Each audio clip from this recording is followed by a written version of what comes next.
दोस्तों एक टाइम था ना जब मायावती का नाम लेते ही यूपी के बाहुबली थर थर कांप जाते थे। बीएसपी पार्टी को जो एक टाइम पे यूपी पे राज करती थी वो आज इतने बुरे दिन क्यों देख रही है। लेकिन कुछ ही समय पहले दिल्ली के एक इवेंट में उन्होंने एक बड़े नेता के खिलाफ इतनी दमदार स्पीच दी थी ना कि उनका चर्चा ना हर तरफ होने लगा था। लेकिन ये सरकार ज्यादा दिन तक नहीं टिक सकी। लखनऊ और नोएडा में ना अम्बेडकर, काशीराम, बुद्धा, मायावती जी और बीएसपी के सिंबल हाथी तक का मैसिव स्टैच्यू और मेमोरियल बनाए गए। दोस्तों एक टाइम था ना जब मायावती का नाम लेते ही यूपी के बाहुबली थर थर कांप जाते थे और देखते ही देखते 2007 में बीएसपी ने 206 सीट्स जीत ली फुल मेजोरिटी के साथ। एक दलित बेटी ने सबको झुका दिया। लोग कहते थे अब यूपी हमेशा के लिए बदल गया, दलित को अपनी असली पावर मिल गई, लॉ एंड ऑर्डर टाइट हो गया और डेवलपमेंट के प्रोजेक्ट्स ना चलने लगे अच्छे से यूपी में। लेकिन आज देखिए दोस्तों, 2022 असेंबली इलेक्शन में सिर्फ एक सीट और 2024 लोकसभा इलेक्शन में यूपी की 80 सीट में 0 सीट्स। वोट शेयर 30% से गिर के 9% के आसपास आ गया। तो असली सवाल यह है कि ऐसा क्या हुआ और क्यों हुआ। बीएसपी पार्टी को जो एक टाइम पे यूपी पे राज करती थी वो आज इतने बुरे दिन क्यों देख रही है। तो इसमें असली विलेन कौन है, बीजेपी या समाजवादी पार्टी? चलो आज इसी की ना पूरी कहानी बताता हूं। और इस पूरी कहानी में एक मेन कैरेक्टर है और वो है मायावती जी, जिन्होंने लगभग 15 साल यूपी पे राज किए। दोस्तों वैसे मायावती जी की स्टोरी ना थोड़ी इंस्पायरिंग तो है। देखिए मायावती जी का जन्म 15 जनवरी 1956 को दिल्ली के बदरपुर में एक दलित परिवार में हुआ था। पिता प्रभुदास पोस्ट ऑफिस में क्लर्क थे और मां रामरती घर संभालती थी। और घर में टोटल 9 बच्चे थे, 4 बेटियां और 5 बेटे। भाइयों को प्राइवेट स्कूल भेजा जाता था और बेटियों को सरकारी स्कूल भेजा जाता था, जैसे पहले ज्यादातर घरों में होता था। बचपन से ही ना मायावती जी ने जिंदगी के कई संघर्ष देखे थे, चाहे पैसे की तंगी हो या कास्ट बेस्ड डिस्क्रिमिनेशन। ये सब उनके लिए सिर्फ सुनी सुनाई बातें नहीं थी बल्कि रोज का हकीकत था। लेकिन उन्होंने तय कर लिया था कि ना सिर्फ खुद को बल्कि अपने पूरे परिवार को ना इस मुश्किल भरी जिंदगी से निकालेंगे। और इसी सपने को पूरा करने के लिए ना उन्होंने खूब मेहनत करी, पढ़ाई करी और आखिरकार दिल्ली गवर्नमेंट स्कूल में टीचर बन गई और साथ ही यूपीएससी की तैयारी भी करने लग गई। उन्हें लगता था कि यही रास्ता उन्हें एक बेहतर जिंदगी देगा। लेकिन उन्हें क्या पता था कि बहुत जल्द उनकी अपनी ही दुनिया बदलने वाली है। और फिर आया उनकी जिंदगी का वो टर्निंग पॉइंट जिसने सब कुछ बदल के रख दिया। साल 1977 में काशीराम जी उनके घर पहुंचे। उस वक्त वो बामसेफ और DS4 के जरिए ना दलित मूवमेंट को मजबूत कर रहे थे। मायावती जी तब सिर्फ 21 साल की थी और एक स्कूल टीचर थी। लेकिन कुछ ही समय पहले दिल्ली के एक इवेंट में उन्होंने एक बड़े नेता के खिलाफ इतनी दमदार स्पीच दी थी ना कि उनका चर्चा ना हर तरफ होने लगा था। अपनी स्पीच में उन्होंने हरिजन शब्द के इस्तेमाल पे ना खुल के सवाल उठाया था। शायद यही वो पल था जहां से मायावती की जिंदगी ने ना एक नया मोड़ ले लिया। काशीराम जी जो उस दौरान बामसेफ के जरिए अपना सोशल और पॉलिटिकल मूवमेंट खड़ा कर रहे थे, उन्होंने मायावती के अंदर का वो जज्बा और पोटेंशियल पहचान लिया था। उनकी दमदार स्पीच से वो काफी प्रभावित हुए थे और इसलिए वो खुद मायावती के घर पहुंचे ताकि उन्हें अपने मूवमेंट का ना हिस्सा बना सके। अजय बोस की लिखी हुई मायावती के बायोग्राफी के मुताबिक जब कांसीराम जी उनके स्टडी रूम में गए और वहां आईएएस की किताबें देखा ना, तो उन्होंने मायावती जी से एक बात कही जो आगे चलकर काफी मशहूर हो गई। उन्होंने कहा कि मैं तुम्हें ऐसा लीडर बना दूंगा ना कि आईएएस ऑफिसर्स तुम्हारे ऑर्डर का इंतजार करेंगे। और कहते हैं यही वो पल था जिसने मायावती की जिंदगी की दिशा बदल दी। इसके बाद मायावती ने टीचिंग की नौकरी छोड़ दी और पूरी तरह काशीराम जी के मूवमेंट से जुड़ गई। कुछ सालों तक दोनों एक ही रेंटेड एकोमोडेशन में भी रहे, जिसे लेकर उस दौरान काफी तरह की अफवाहें और विवाद खड़े हुए। उनके पर्सनल रिलेशनशिप को लेकर, अफेयर से लेकर शादी तक की बातें की गई और कुछ पारिवारिक लोगों ने भी सवाल उठाए। लेकिन मायावती और काशीराम ने हमेशा इन दावों को खारिज किया। मायावती उन्हें अपना मेंटोर और गुरु मानती थी, जबकि काशीराम उनकी बेबाक सोच, अग्रेसिव स्पीकिंग स्टाइल और मूवमेंट के प्रति समर्पण से काफी प्रभावित थे। मायावती अपने स्पीचेस में बिना झिझक तीखी और कड़क भाषा का इस्तेमाल करती थी, जो उस दौर की मेन स्ट्रीम राजनीति में काफी असामान्य माना जाता था। और इसी के साथ 1984 में काशीराम ने बीएसपी की स्थापना की और मायावती उसकी कोर लीडरशिप का हिस्सा बन गई। फिर 1989 में वो बिजनौर से लोकसभा पहुंच गई और यहीं से शुरू होती है मायावती की असली सियासी कहानी। फिर 1995 में वो समाजवादी पार्टी के साथ गठबंधन करके उत्तर प्रदेश की मुख्यमंत्री बनी और भारत की पहली दलित महिला सीएम बनने का इतिहास रच दिया। लेकिन ये सरकार ज्यादा दिन तक नहीं टिक सकी और इसी दौरान हुआ 1995 का मशहूर गेस्ट हाउस कांड। जब बीएसपी ने एसपी सरकार से सपोर्ट वापस लेने का फैसला किया तो लखनऊ के स्टेट गेस्ट हाउस में भारी हंगामा मच गया। आरोप लगे कि एसपी के कई कार्यकर्ता गेस्ट हाउस में पहुंच गए और वहां तनाव तनावपूर्ण स्थिति बन गई। मायावती ने अपने सुरक्षा के लिए ना खुद को एक कमरे में बंद कर लिया था। बाहर नारेबाजी, गाली गलौज और बदसलूकी के आरोप लग रहे थे। बाद में पुलिस और बीजेपी के अन्य नेताओं के हस्तक्षेप के बाद ना स्थिति पे काबू पाया गया। ये मायावती जी के सियासी जीवन का ना सबसे कठिन दौर था, लेकिन इसी दौर ने उन्हें उत्तर प्रदेश की कास्ट पॉलिटिक्स, अलायंस मैनेजमेंट और सोशल इंजीनियरिंग की ना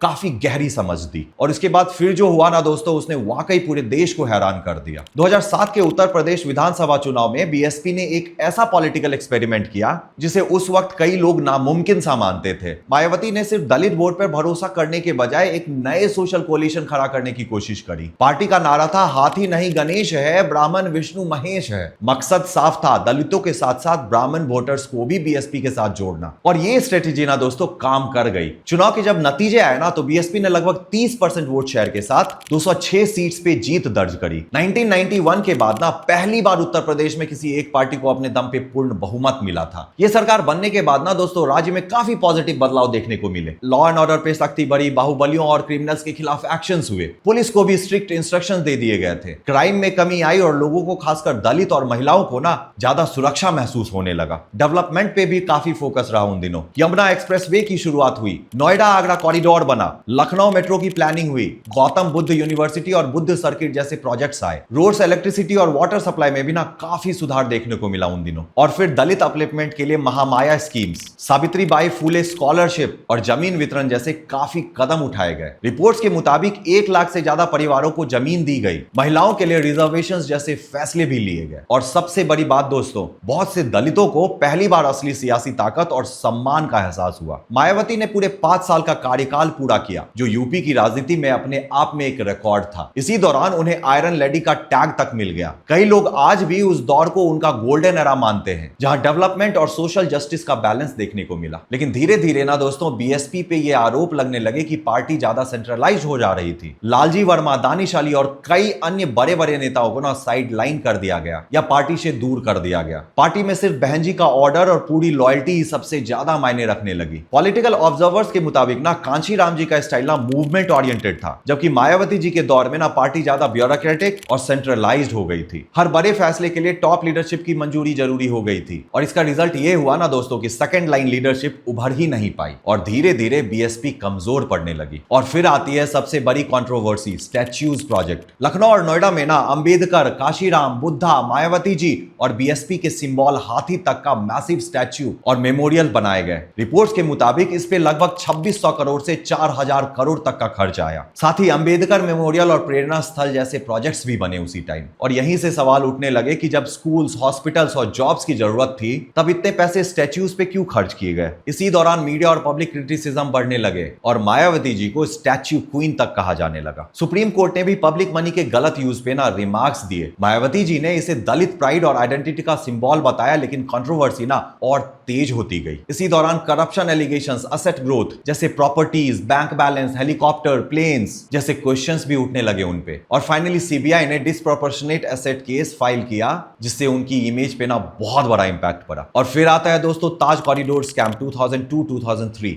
इस स्कैम में भी उनका नाम आया। ताजमहल के पास टूरिज्म प्रोजेक्ट में एलिजेड इरेगुलरिटीज केस में उनका नाम आया। कुछ केसेस सुप्रीम कोर्ट ने क्वैश कर दिया, लेकिन आम आदमी के मन में एक डाउट रह गया, जैसे lavish birthday parties, cake cutting एकदम हेवी सिक्योरिटी के साथ। ये सारी चीजें हेडलाइंस बनते गई। आम आदमी और दलित महिलाओं को लगने लगा कि अब ये हमसे दूर चली गई हैं, क्योंकि पहले जो इन चीजों को लेके वो हमें समझती थी, अब वो कहीं नजर नहीं आ रहा है। और यही सारी चीजें ना उन्हें अपने सपोर्टर्स और उनके लोगों से उन्हें दूर कर दिया। और ऊपर से फैमिली एंगल ने ना जनता को और कंफ्यूजन में डाल दिया। क्योंकि देखिए मायावती जी ने ना कभी शादी नहीं करी, उन्होंने अपनी पूरी जिंदगी अपनी पार्टी के नाम कर दी। लेकिन बाद में उनका एक भतीजा जिसका नाम आकाश आनंद था, उनको ना अपना उत्तराधिकारी बना दिया। वो यंग था, एग्रेसिव स्पीकिंग स्टाइल था उसका और दलित यूथ को स्ट्रांगली कनेक्ट भी कर रहा था। लेकिन 2024 में इलेक्शन के आसपास उन्हें इमेच्योर कह के पार्टी से साइडलाइन कर दिया गया। फिर जो ड्रामा हुआ ना, जैसे पब्लिक अपॉलजी और बाद में वापस इंक्लूड करना, ये सब देखकर लोगों के बीच ये सवाल और स्ट्रांग हो गया कि ये काशीराम जी का मूवमेंट है या ग्रेजुअली एक फैमिली ड्रिवन सेटअप बनता जा रहा है। ऐसे इंपल्सिव डिसीजंस ने काफी लोगों का ट्रस्ट तोड़ दिया और धीरे धीरे पब्लिक कॉन्फिडेंस और सपोर्ट दोनों वीक होता चला गया। और इसके साथ एक और बड़ी प्रॉब्लम ये रही ना दोस्तों कि बीएसपी ने ना ग्राउंड लेवल पे अपनी ऑर्गेनाइजेशन और टीम बिल्डिंग को ना स्ट्रांग नहीं कर पाई। आज का दलित वोटर सिर्फ आइडेंटिटी पॉलिटिक्स नहीं चाहता है, बल्कि जॉब्स, क्वालिटी एजुकेशन और रियल रियल इकोनॉमिक अपलिफ्टमेंट चाहता है, लेकिन पार्टी नए चैलेंजेस को समझकर उस हिसाब से फ्रेश स्कीम्स और स्ट्रेटजी डेवलप नहीं कर पाई। बाकी के दलित समाज जैसे पासी, वाल्मीकि और दूसरी कम्युनिटीज को धीरे धीरे लगने लगा कि उनकी रिप्रेजेंटेशन ना कम हो रही है और पार्टी ज्यादातर अपने कोर जातव बेस पे ही डिपेंड करती जा रही है। दूसरी तरफ बीजेपी अपनी वेलफेयर स्कीम्स और हिंदू आउटरीच के थ्रू दलित वोट बैंक में सीधा पेनिट्रेशन कर रही थी और एसपी ने ओबीसी दलित कॉम्बिनेशन बनाकर एक नया सोशल इक्वेशन क्रिएट कर दिया। और इन सब के बीच बीएसपी अपनी स्ट्रेटेजी को टाइम के साथ अडेप्ट नहीं कर पाई और धीरे धीरे अपने ही सर्किल में ना सिमटती गई और ये डिक्लाइन नंबर्स में ना क्लियरली दिखता है दोस्तों। देखिए 2007 में 30.43 वोट परसेंट और 206 सीट्स, फिर 2012 में 26% और 80 सीट्स, 2017 में 22% और 19 सीट्स और 2022 में 13% और सिर्फ एक सीट और 2024 में लगभग 9% वोट शेयर के साथ ना यूपी में 0 सीट्स आए। ये डिक्लाइन सिर्फ नंबर्स नहीं थे बल्कि एक स्ट्रॉन्ग पॉलिटिकल रियलिटी बन चुकी थी। देखिए मायावती जी की कहानी ना दोस्तों एक मिक्स्ड जर्नी है। एक तरफ उन्होंने एक ऑलमोस्ट इम्पॉसिबल सपना पूरा किया, एक नॉर्मल दलित घर से उठकर यूपी की सबसे पावरफुल चेयर तक पहुंचने का। करोड़ों दलित को यह पहली बार फील मिला कि वो भी पावर स्ट्रक्चर का पार्ट है, उनकी आवाज भी मैटर करती थी। उनका 2007 से 2012 का ना गोल्डन फेज यूपी पॉलिटिक्स का स्ट्रॉन्ग चैप्टर रहा। लॉ एंड ऑर्डर स्टेबल था, डेवलपमेंट और गवर्नेंस का काम भी दिख रहा था, इसलिए उनकी लीडरशिप को इग्नोर नहीं किया जा सकता है। लेकिन पावर के साथ ही ना प्रॉब्लम्स और भी बढ़ने लगे। लीडरशिप का सेंट्रलाइजेशन, दूसरे लीडर्स का राइज ना होना और डिसीजन का एक ही पॉइंट पे कंसंट्रेट हो जाना। धीरे धीरे मूवमेंट का ब्रॉड बेस ना नैरो होता गया। Statue projects, corruption allegations, family politics और ग्राउंड से डिस्टेंस, ये सब मिलके ट्रस्ट और परसेप्शन को हर्ट करता गया। आज बीएसपी ना दोस्तों एक वार्निंग एग्जांपल बन चुकी है कि मूवमेंट अगर अडेप्ट ना करे तो डिक्लाइन हो सकता है। और आज दलित भी इवॉल्व हो चुके हैं। वो सिर्फ सिंबलिज्म या आइडेंटिटी नहीं बल्कि जॉब्स, एजुकेशन और रियल इकोनॉमिक अपलिफ्टमेंट चाहता है। अगर कोई पार्टी इस चेंज को समझ नहीं पाती तो वो टाइम के साथ ना रिलेवेंस खो देती है। अब मैं आपसे पूछता हूं दोस्तों, क्या 2027 में आपको लगता है कि बीएसपी एक बार फिर से कम बैक कर सकती है? क्या मायावती जी के अंदर अब भी वो एनर्जी और फ्लेक्सिबिलिटी बची है जो नए लीडरशिप और नए स्ट्रेटेजी को शेप दे सके, या फिर ये एक ऐसा पॉलिटिकल फेज है ना जो अपनी पीक दे चुका है और अब जरूरत है नए आइडियाज, नए फेसेस और स्ट्रॉन्ग ग्राउंड कनेक्शन की? आपका क्या मानना है कमेंट सेक्शन में जरूर बताइएगा। मिलते हैं नेक्स्ट वीडियो में, तब तक के लिए जय हिंद।